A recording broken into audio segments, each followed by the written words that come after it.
I'm going to pause because our dogs are bark. Okay, I think they're working very hard to keep all the dogs quiet. So, yeah, good morning, David. And this very short interview is based on some longer conversations that you and I have had. And I must say that I really will be encouraging the other guest at our side event with MCIC to connect with you because there's some really neat ideas that you have, and you're working with a group that no one else is really talking about in terms of NGOs, and yet we complain a lot about bad press. We complain a lot about bias, but your group is out there and has been for years in Latin America, so the South Americas, working with journalists. And so, well, let's get straight into it. I understand that there's kind of two components to the project.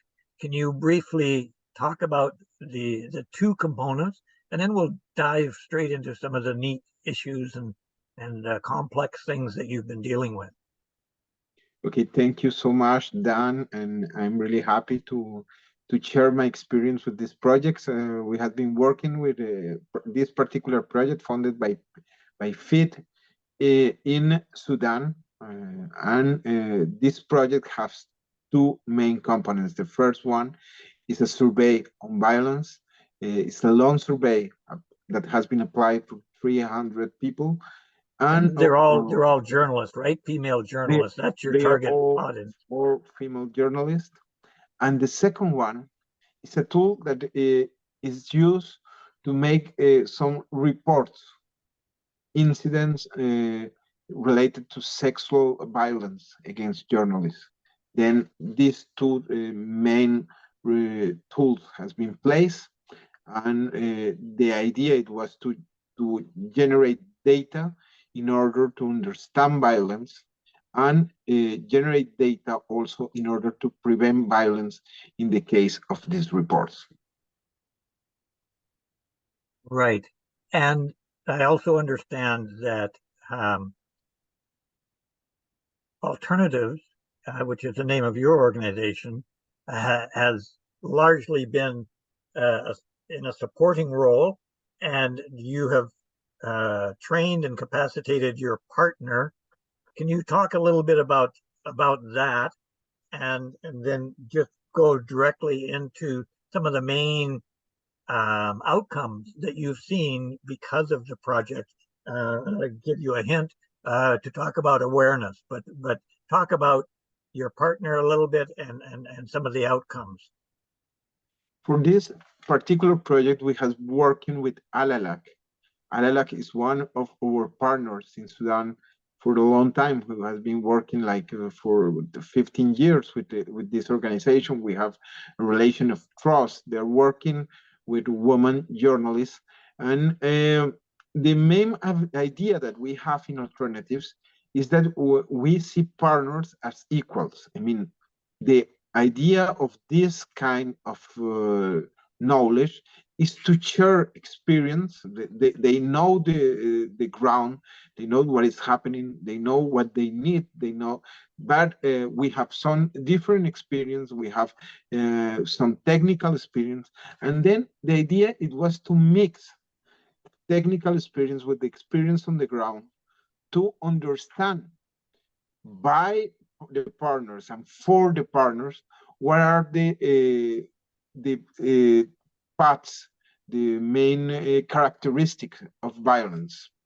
Then now move more into we talked earlier, and unfortunately we are very time constrained here, but you talked about awareness raising. Can you move a little bit into who are you raising awareness with, and why do you see that as important? Okay, violence is something that is difficult to talk about. Then the main idea is when you talk about violence, you are going to create awareness.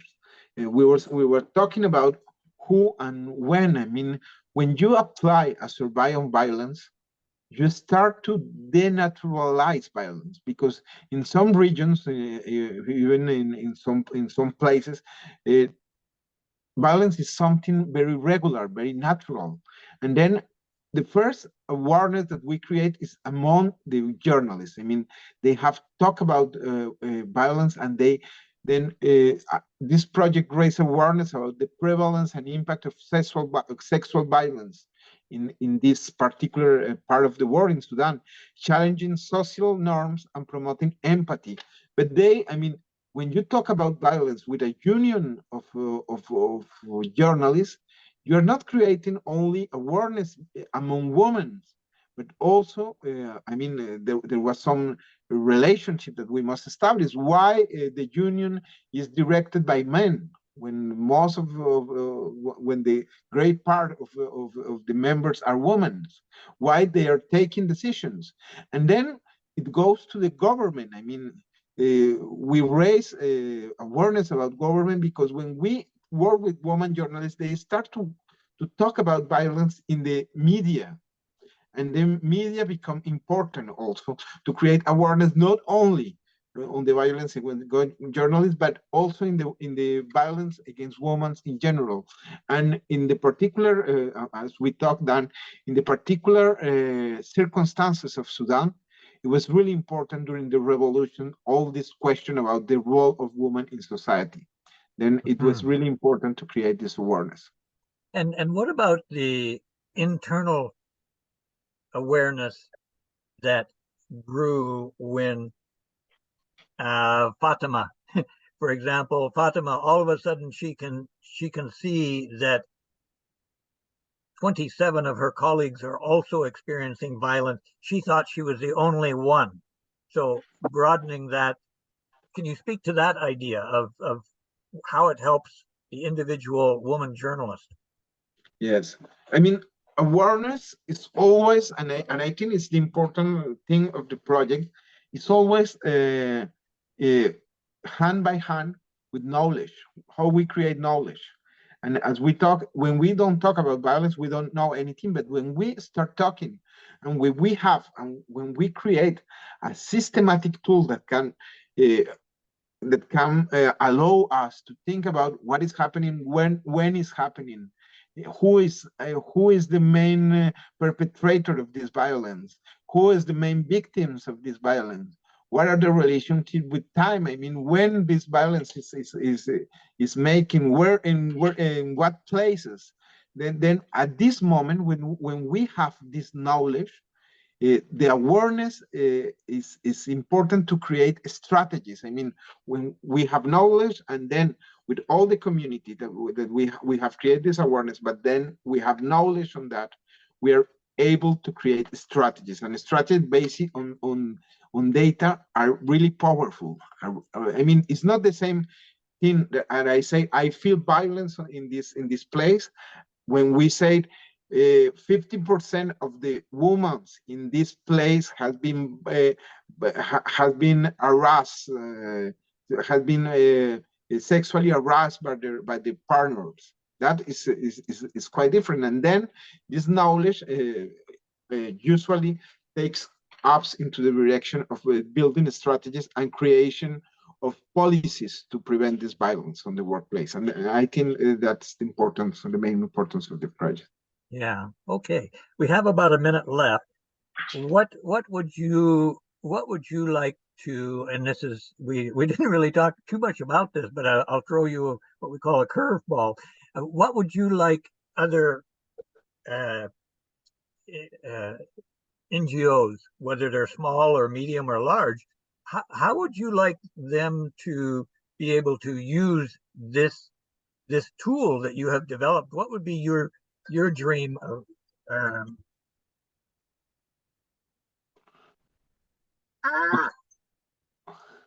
Okay. May I answer? It's okay? Yeah, I had an alarm going off. I don't know if you could hear it, but Yes. What would be your desire to come out of this project in terms of other NGOs? But Dan, I would like to say that NGOs are not only a project management office, that these projects are, they create knowledge and relationships. First thing that I would like to underline in this relationship is the equal partnership with our, I mean, when we are working with communities in the global south, I think that we must think that we are equal partners.